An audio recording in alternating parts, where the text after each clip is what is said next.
La guerre au trône des chefferies traditionnelles, les difficultés à la succession des princes, les chefferies fictifs et les nombreux notables sont là des difficultés que font face le commandement traditionnel. Des chefferies qui ne sont adossées sur aucun ressort territorial. C'est ce que j'aime souvent dire, des chefferies qui sont dans des mallettes. Et curieusement, les titulaires, ou alors les chefs en fonction sont détenteurs d'actes homologuant leur désignation. Ça fait que nous avons des localités où nous retrouvons avec 2-3 chefs sur le même ressort territorial. Et ce qui est de manière fréquente source, n'est-ce pas, de conflits d'autorité. C'est pour désormais assainir ces secteurs que le ministère de l'administration territoriale dépêche une émission dans la région de l'Adamawa en vue d'avoir un nouveau fichier après la nomenclature de 2015 vu son rôle important.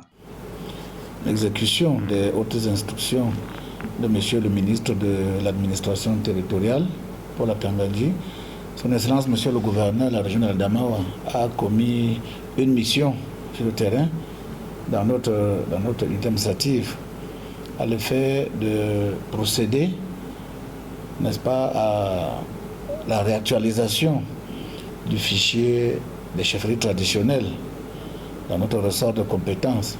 Dans l'arrondissement de Meganga, département du Mbéré, l'homme dénombre 132 chefferies traditionnelles sur 88 chefferies qui détiennent les lettres d'homologation ou encore arrêté préfectoral. Nous sommes ici aujourd'hui pour le recensement des chefs de 3e degré dans l'arrondissement de Meganga. On nous demande de fournir les renseignements de chaque chefferie, à savoir la liste de notabilité, la liste des éventuels princes et les arrêtés d'homologation de chaque chefferie. Le recensement lancé par le ministère de l'administration territoriale vient à point nommé pour certaines chefferies qui, selon le dictionnaire des chefferies traditionnelles, existent depuis des années mais n'ont jamais été prises en compte. On est en 2023. C'est un village créé vers 1920, mais jusqu'à présent, le nom de ce village n'est pas encore inscrit sur le nom de Minat. Alors, lors du recensement de 1967, le nom existait dans le dictionnaire de l'Adamawa, page 43. Le nom de Lawan existait, mais cette fois-ci, je ne sais pas le pourquoi, le nom de ce village ne se figure pas.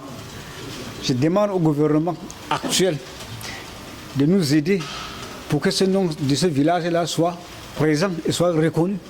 C'est l'occasion pour l'autorité administrative de lancer un vibrant appel à tous ces chefferies traditionnelles de se conformer selon la réglementation en vigueur.